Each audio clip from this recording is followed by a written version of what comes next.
All right, welcome. Um, just getting a few things ready before we start. So tonight, the focus tonight is just going to be question and answer session, answering questions people have been posing to me, both in my office as well as on social media, and then a lot of questions people have been putting to me on other locations. The goal of this is just to educate, empower, encourage people, take action, let y'all know, get some good information, hopefully, and then answer your questions. It's just gotten crazier and crazier, especially with a lot of the uncertainty as far as what our local, state, and federal governments are going to be doing in reference to isolation, quarantining. So it just put even more questions out there. So hopefully this will answer those questions for everybody. So just make sure everybody can hear me. So if you can hear me, just say, sure, I can hear you, because I can't hear myself. So just want to make sure that everything is working appropriately.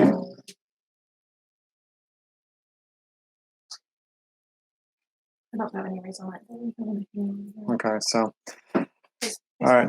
So, all right, we're gonna go ahead and move forward with things. All right. So, just a reminder in general that we cannot answer specific medical questions. As a medical physician, I can only answer specific questions to people I see face to face in the office visit. So these are just general recommendations, answering general questions. Nothing is to be taken as actual medical advice or recommendation. You should always follow up with whoever your primary care practitioner is. That's a given. So one of the first questions was regards to some of the self-testing kits. There's actually, as of Monday, going to be a couple of self-testing kits that will be available. One is actually Everlywell. Um, Everlywell. A lot of you already know about that. People ask me, how good are these tests? Are they reliable, dependable? Should you do those? I have a couple concerns about the test. The first test is that first issue is the test you have to do a nasal swab. There are a couple test options out there. One's a blood test, one's a throat swab.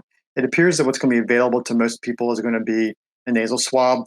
And if you ever have had a flu swab before, they are very uncomfortable. It'll make you cry. It'll make you sneeze. I can't quite imagine someone self-swabbing themselves. And at the same time, I can't imagine someone swabbing another person and being comfortable putting someone through pain and discomfort who's never done that before, because you are going to hurt the person because it's just a very uncomfortable test. The second concern is just in regards to testing in general. If we have a lot of people who just have allergies and do the test, it ends up being negative, then we're going to shoot up our numbers of tests. But the reality is, if we take the North Korean perspective on things, which was to test, track, quarantine, and isolate, then you have to test extensively to find people that you can then quarantine who are spreading the disease and don't know about it. So my biggest concern is more, is it going to be accurate? If someone's negative, is it truly going to be negative? Did you do the test the right way? Did you actually swab yourself appropriately? Which again, that's unlikely. But the test does appear to be a RNA polymerase test. It does appear to be a reasonable test. Unfortunately, I was unable on the website for the lab to find out specifics as far as the test. Like most labs, I can usually pull stuff up, talk with someone. Things are happening so fast. There's not a lot of due diligence being able to be made to happen with this. So, so technical difficulties. There's a big delay. Big delay, yes. So how long does a virus stay on surfaces? This is something that I've talked about in a couple of my other videos. So I'm just going to briefly go through this. On cardboard, the virus can stay around for 24 hours. So that means if you get a shipment through Amazon, whatever, if you're really concerned, you can just let it sit for 24 hours and you should be fine.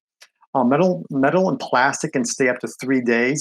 The half-life is about 6.8 hours, which means every 6.8 hours, about half of the virus that was there when the metal or plastic object was touched will still be there. But it ultimately takes about 3 days, 72 hours to get most of the virus off of metal and plastic objects. So that's the reason why we're recommending wiping things down. That's the reason why you're seeing people wipe and wipe and wipe and wipe. Steel, again, 72 hours.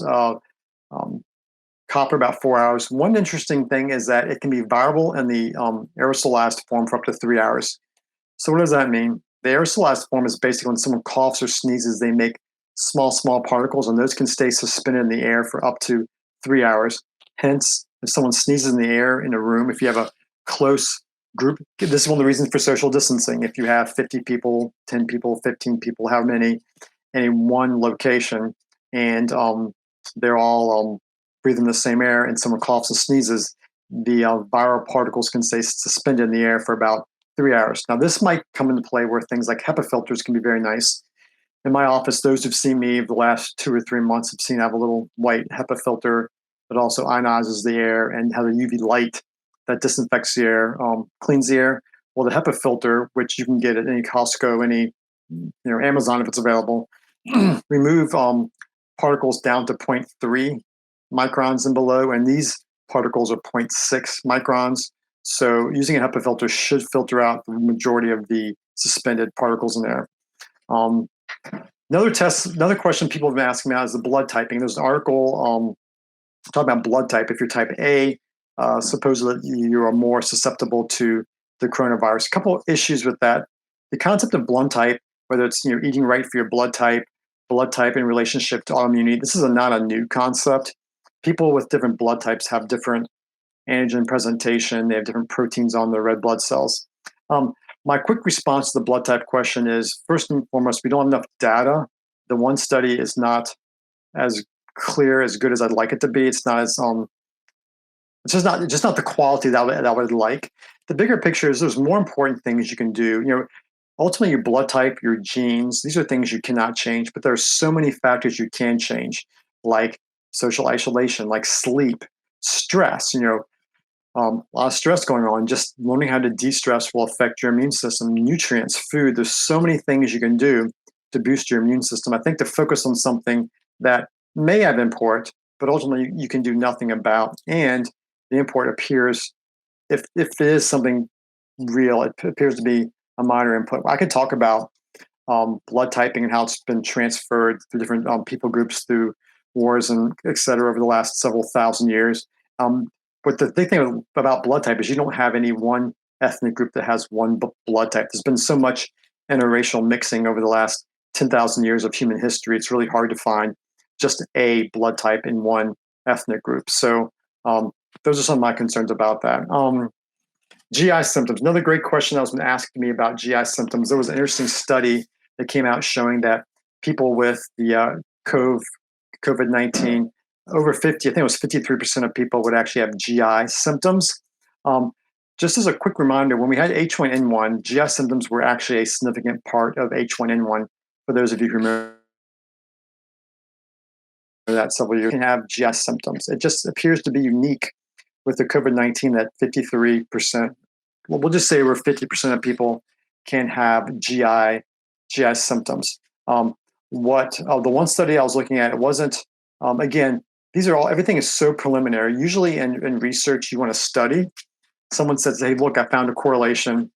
Then what you do is another researcher, an independent group says, let me see if I can reproduce your findings. They do another study to reproduce the findings. And then you have two studies. You're like, wow, look, this actually might be legitimate. That is not happening at all with this virus. So that's where you're working with a clinician, working with someone who has a lot of clinical experience, research experience, and has seen a lot of patients, can help interpret this stuff a little better. My question is, if someone has GI, and we've known since probably February that this virus could be spread fecal oral, so it makes sense that, hey, you might have some GI tract symptoms. The better question is, for me, is if someone is for risk stratification, if someone has GI symptoms, are they less likely or more likely to have respiratory complications? Because ultimately, if this disease kills you, it's going to be because of respiratory complications and ARDS, which is that acute respiratory distress syndrome, which causes this immune dysregulation or a secondary bacterial infection like pneumonia. So that's where knowing, do the GI tract symptoms increase your risk for that? And again, we don't have enough data for me to conclusively say either way. So testing, okay, so the one thing about testing as well is over and over again, I'm going to talk about testing, tracking, quarantine, and isolation. That's what they've done in South Korea. It's worked very well. I was reading an interesting article this past week and looking at how the first 30 cases of of COVID-19 in South Korea, they isolated them and minimized them. There was one individual, patient 31, who actually went to a big mega church, spread it around. They were actually responsible for the multiple seeds that ultimately led to the Korean epidemic. when I was reading that article, it just reiterated to me how important isolation is. Not going, unfortunately, we had a lot of spring breakers this past week, doing their own thing, probably spreading lots of us around, and they're going to go back to parents and grandparents. That's how this stuff spreads. And so the social isolation, that article just reminded me how important social isolation is. Washing your hands. For me, I'm still practicing. I'll be in the office tomorrow.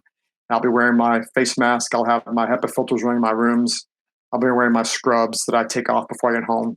I just want to minimize the risk for spread while we wait for more testing. And if we can get more testing, then we can find who's positive, isolate them, and prevent the spread. And that's actually what they ended up doing in South Korea, was actually through extensive testing, which we have not done here yet. Maybe the home testing, which was the first question, will allow us to do extensive testing. Again, not quite sure. How medical foods and nutraceuticals. How do medical foods and nutraceuticals work? Okay, so how do medical foods and nutraceuticals work?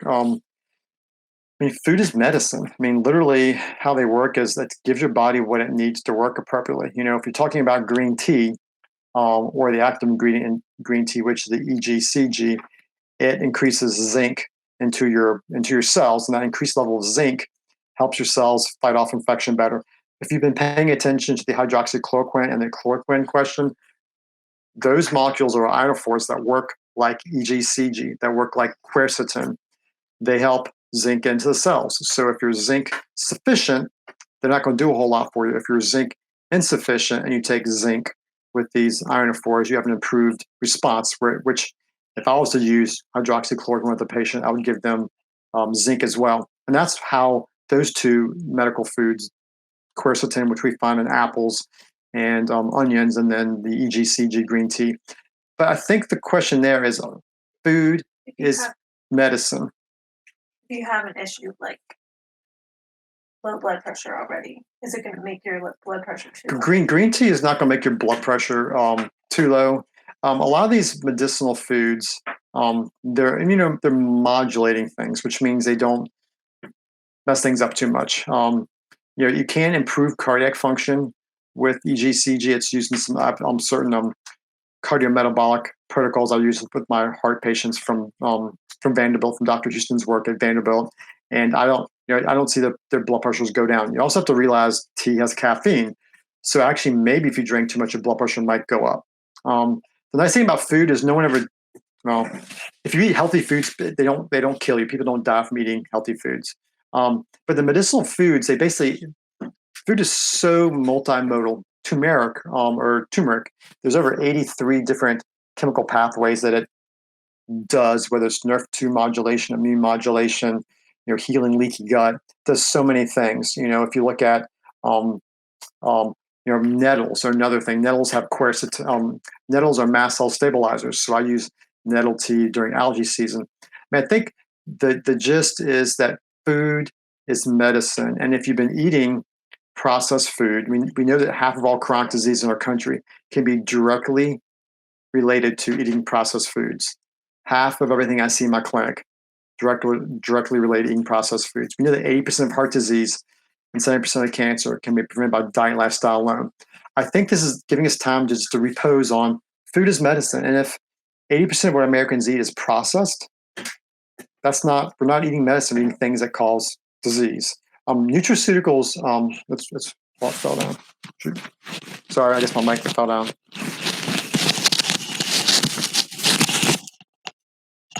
You're getting a little back feed, sorry about that. Nutraceuticals, for those of you who don't know what nutraceuticals are basically food extracts. So EGCG is an extract from green tea. So we do, curcumin is an extract from turmeric. So what we do is we take the turmeric root, we extract out what we believe, which it's more than this, but we believe are the active ingredients, which is the curcumin, the curcuminoids. We standardize that to 500 milligrams, 95% standardized, and that's our nutraceutical. So nutraceuticals are basically just super purified foods. But a lot of our drugs are the same thing. Our statins actually originated from a yeast, and red rice yeast. A lot of our penicillin originated from yeast as well, from Aspergillus penicillium. So a lot of our medications we use for drugs actually are just extracts from plants that have been uber concentrated. So those are just things, some interesting concepts to think about. And when I say food is medicine, I'm literally doing what the pharmaceutical drug companies do. They'll find something in nature. Um, shoot, like it's an anti brain fart. Shoot, this is what happens when we do these late. Immune modulator for cyclosporin. There it's going. Cyclosporin. Cyclosporin is a was used for liver transplant and other transplant patients to suppress people's immune system so they don't reject organs. That was from a yeast discovered in Brazil back in the late 70s and early 80s. So literally, a lot of our drugs are just food, plant, animal, bacterial, fungal extracts. Planned dosing of immune support. Okay, so if you get sick, I've already put out a lot of things on social media. If you look back to both Facebook and Instagram, I put some things out there on dosing if you're kids or adults, as well as dosing for people over 60 or 65. I also put preventive dosing as well as acute dosing. So those are already there. Just please refer to those. They're on Facebook. I've listed what I believe are the main nutraceuticals to boost your immune system, which are vitamin C, NAC, or N-acetylcysteine, vitamin D.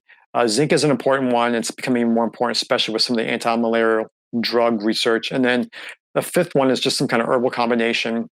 I did make a recommendation on like for Viracid, but usually Eleutherococcus, Astragalus, Andrographis, and Sambucus, which is elderberry. Usually you want something that has a combination of those are the key antiviral immune modulating herbals. So, but those are all available on social media. If you go there, that stuff can be looked at and then accessed via our practice website. Stress. Okay, so stress of everything shutting down. Where do we get food? Okay, that's a great question. We personally actually have been ordering a lot of our food through Falling Farms here in the Central Virginia area. On my web, if you're in Central Virginia, Falling Farms is a great resource. Your local farm, there's a place called Newcastle Farm in Goochland where you can go to Facebook and order stuff online and literally go pick it up. On my, I did a podcast, and podcast number 3, I actually have a website resource which you can download from podcast number 3, where it actually shows you locally, if you're outside the Richmond or Central Virginia area, where you can actually find your local consumer advocate or CSA, community support agriculture.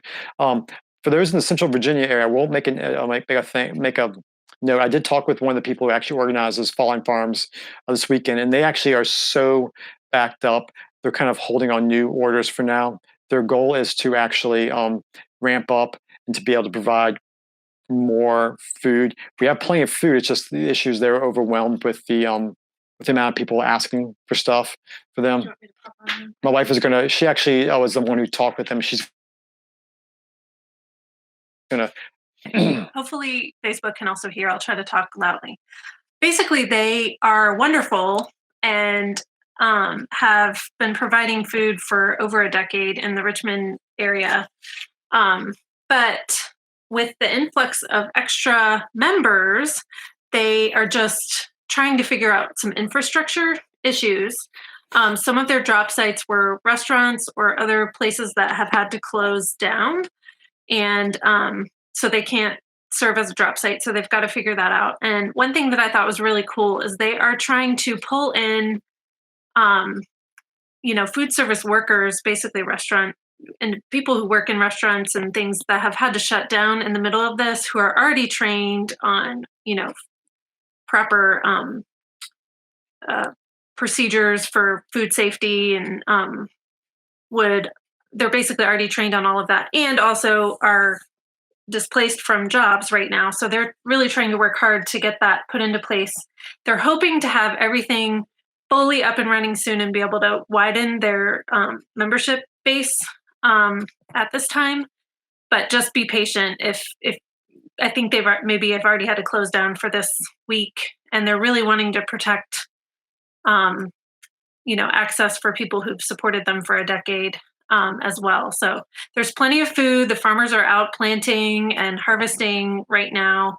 So it's not an issue of that at all. It's just figuring out, how to get the food to people basically, and have enough hands that can do that safely. And one other quick note is uh, when you're ordering from a service like that or local farm, you're looking at probably you're the third set of hands that will actually touch the food.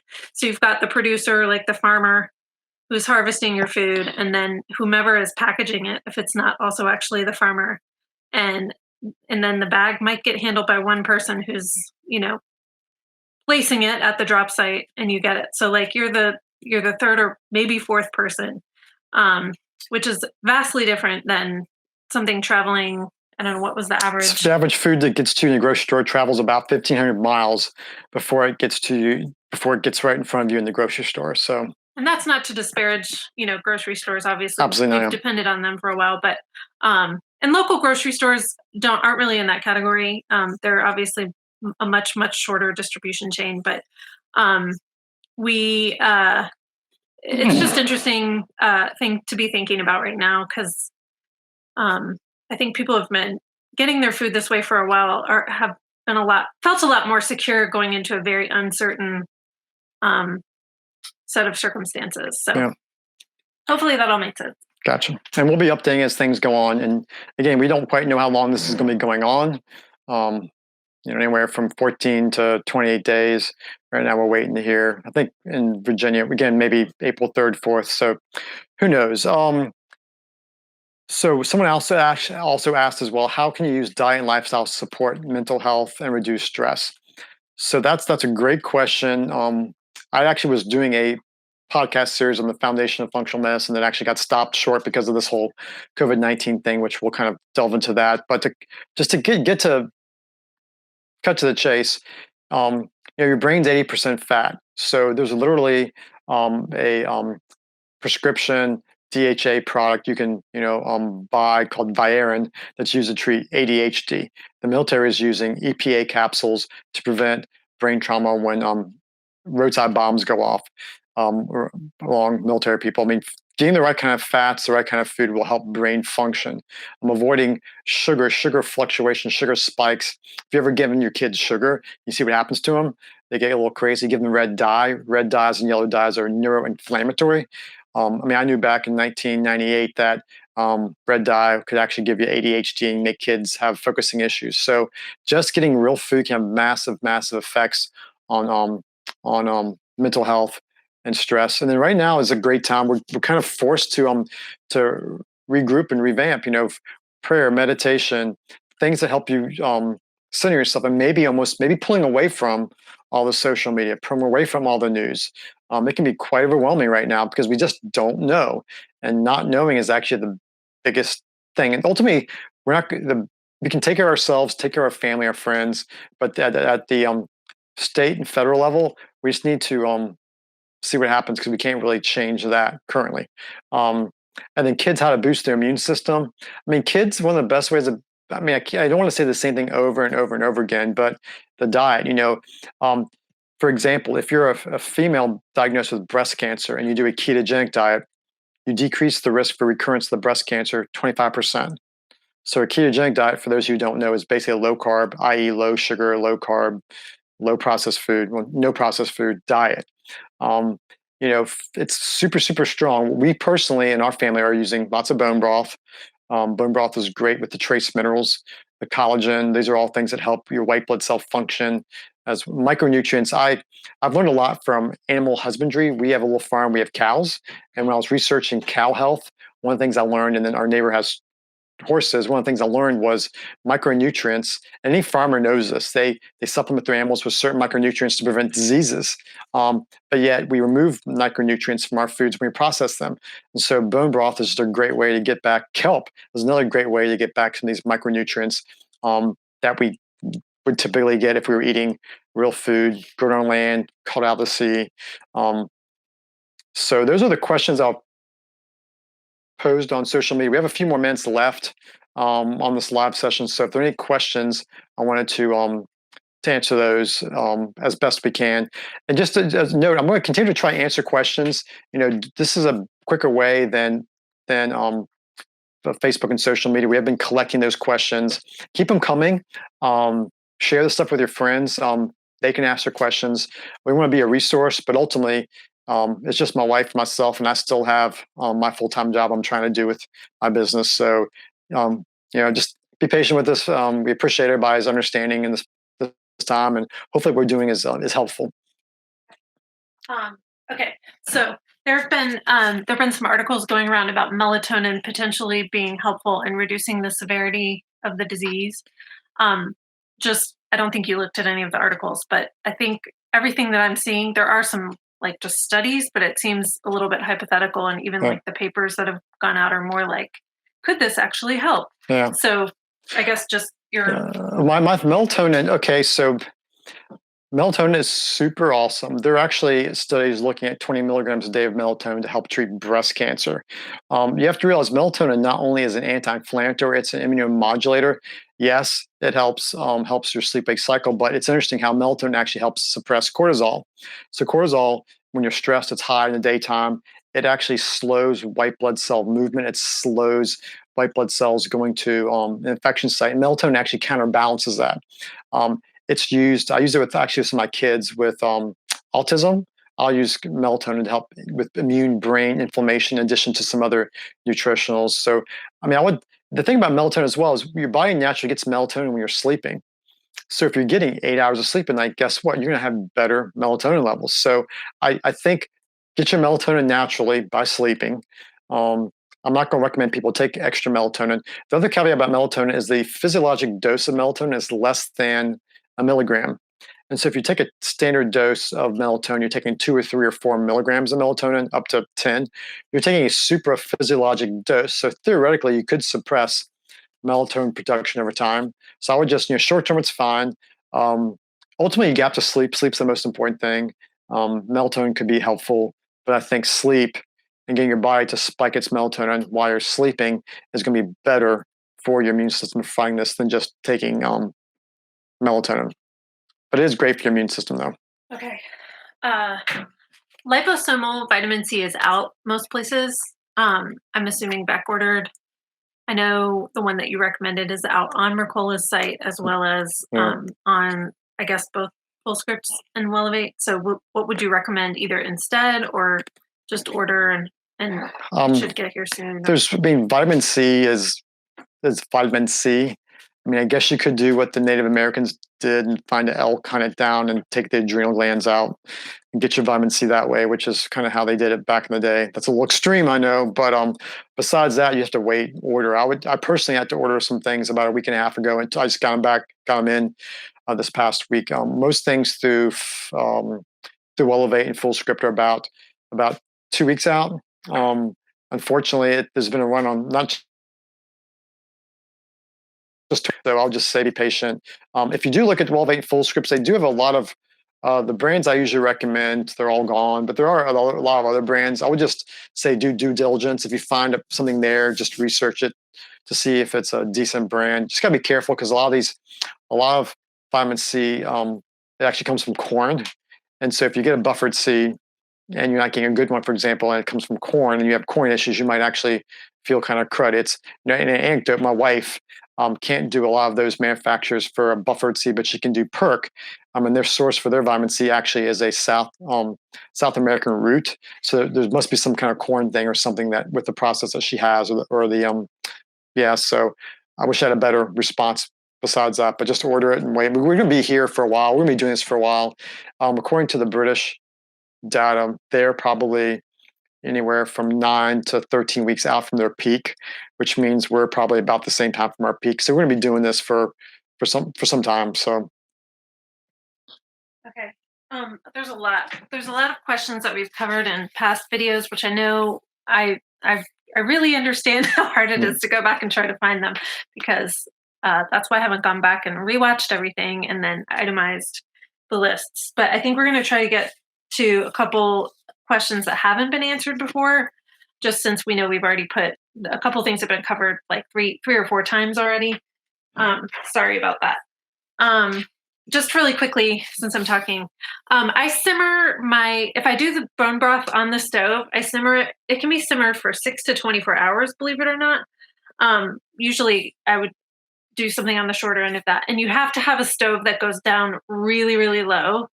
And also, like if you're dealing with gas or something, then you have to obviously factor in that you have like an open flame and you're potentially sleeping when that's happening. So I'm not recommending anything unsafe, but if you can get um, your thing down low enough. The other thing that you can do is if you have a slow cooker or even an instant pot, um, you can simmer on there, and it's a lot safer because you're just plugging something in that is just going to sit there, and it's a little less risky and probably cheaper because you're not burning up a bunch of gas. Um, I already answered that Yeah. one. And a lot of these questions I'm looking at here that have been asked, this is probably, I don't know, the 12th or 14th video we've done going back to the beginning of February when we start tracking this. So if you want more information, a lot of times hearing things give you information you never thought about, and you can ask other questions. So just feel free to look back at those. Those are resources for everybody to look at. So you mentioned there's another round of COVID-19 that would be coming in the fall. Can you just explain?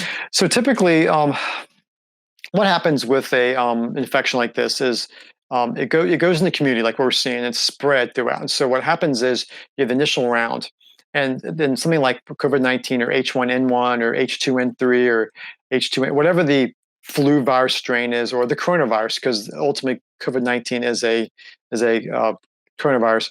It becomes a part of the whole worldwide spread of the stuff.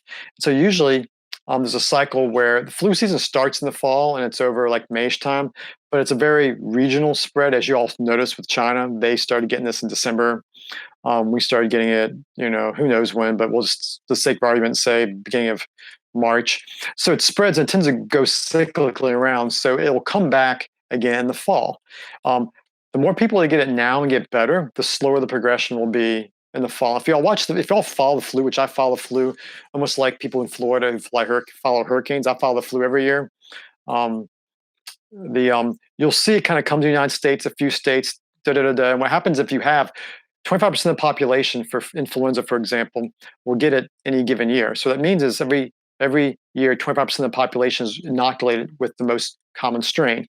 So what happens is over years, over 3 to 4 to 5 years, we all have a pretty decent amount of exposure to that. So we don't have any major outbreaks. When something novel like the COVID-19 or SARS-CoV-2 pop up, what happens is what we're trying to do with social distancing is slow the progression to minimize basically our hospitals and ICUs being overwhelmed. And so what happened is this will kind of burn out. There's a lot of controversy. This is my personal opinion. I think this is going to act like a lot of coronavirus. Like this is a coronavirus. I think it's going to act like coronaviruses we've had before. I think it's going to kind of die out in the summertime when it gets warmer. I could be wrong, but that's my professional opinion. And what's going to happen as things cool off, kids go back to school, it'll eventually get reintroduced. It's going to travel down south. It's already going to Central and South America. So it'll be in the southern hemisphere. It'll come back around. So it comes back around. The goal is we'll have a vaccine ready by then. There's a lot of research going out on a vaccine for this. Yeah. So and hopefully there'll be a vaccine available come fall or late winter for it. But that's like the normal thing with these viruses. They basically travel around the world and come back around. And if once you get exposed, you have immunity, and they mutate a little bit. But ultimately, this will become just the normal seasonal thing in 3 to 4 years, and it'll just be, hey, everybody's already been exposed in the world, and we'll just kind of move on. Just like H1N1, we've all been exposed to H1N1 by now. Instagram paused, so we lost Instagram. All right. We'll probably answer a few more questions. It's getting a little late here. To try to make sure we get enough rest, we're going to try to be to bed in time tonight. So, but also keep interacting with. It's just hung. I don't know. Yeah. Why. So it looks normal on this part, but we have issues with Instagram every time. So we can just keep on going. Facebook is still working. So I'm trying to. There's a lot of repeat questions, and I'm trying to figure out if it's easier. If we're not answering your question right now, it's probably because it's already been answered. This is, again, we've done a lot of these things, so we can't answer all the questions, all the same questions over and over again. So please refer back to some of the previous videos that we've done. Quinine. So quinine, There are a lot of anti-malarial drugs. So I would just stick with the ones that actually have the research, which are hydroxychloroquine and chloroquine. It's interesting looking at some of the doses from China versus South Korea, from 500 a day to 500 twice a day. Some of the studies have actually microgram doses. So it seems to be a pretty wide range of dosing, but the quinine, this is not the, you stick with where the literature is. There's lots of anti-malarial drugs. I wouldn't use all anti-malarial drugs are not the same. They're all different. I would stick with the research. Um, maybe winding down here. Okay, yeah. So we'll Um, probably do one or two more questions and wind down. okay, a lot of them are. I don't know what the issue is. We have like a connection issue, I guess. Okay, so you're on live also. Okay, gotcha. Um,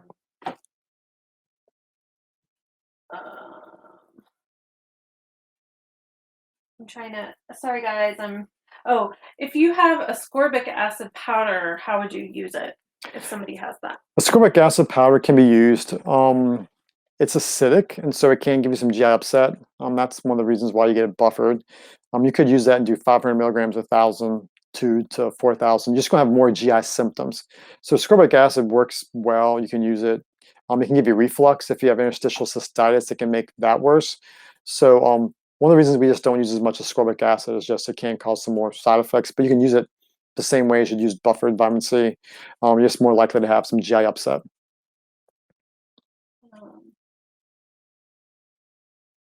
Okay, someone asked about infrared sauna again, which I kind of typed out an answer, but yeah, I mean the infrared sauna does come up. Yeah, so infrared sauna thing, basically heating your body's. And this is one thing about fever. Someone's the fever question we answered.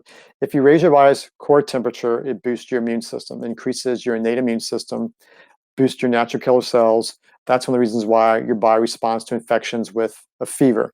So a far infrared sauna actually will boost your core body temperature. If you've ever seen there's a cryo freeze places. We have one or two in Richmond where you stick in this thing and it's super cold, and that stressed your body actually does boost your innate immune system as well. Would not recommend that though right now. But the point is that they can be useful. I would not do that if you have a fever, because you can give yourself hyperthermia and cause a lot of problems. So you use the far infrared sauna if you're healthy to boost your immune system. If you're sick, you don't use it.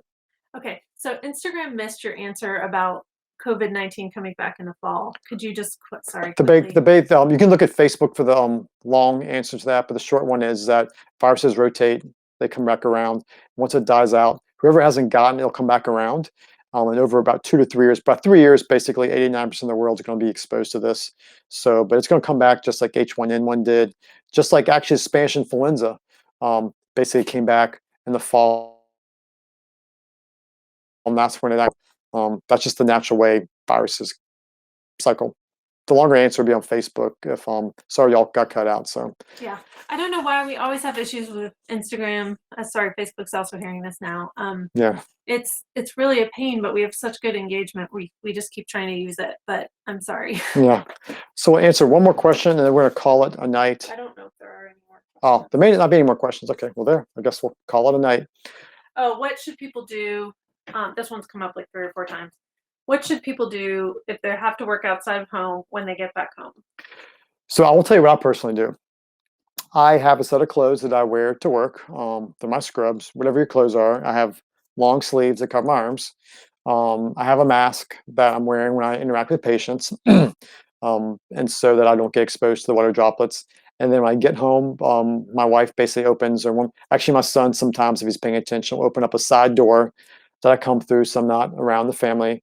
I go and actually opens to our bedroom, take my clothes off, take a shower, and I introduce myself to the family. So again, if this stuff lives for 24 hours on cardboard, that's going to live for 24 hours on your clothing. So if someone coughed on you in the office and you got on your sleeve of your shirt, you don't want to hug your kid when you get back, or your spouse, or give grandma a hug and a kiss, and then they get it. So thanks a lot for y'all's there are a lot of thank yous. Okay. To tell people to share.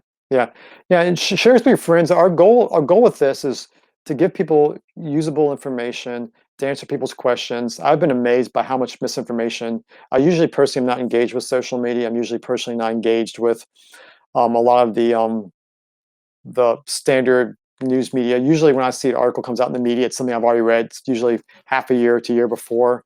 So this is the first time I've actually been the media from a scientific perspective, and it's just been really amazing how much misinformation, how much it's really kind of scary. If you don't know any better, you can be really scared by this stuff. So my goal ultimately is to share useful information to get people the right information. Share with your friends if you enjoyed this, if you think it's helpful.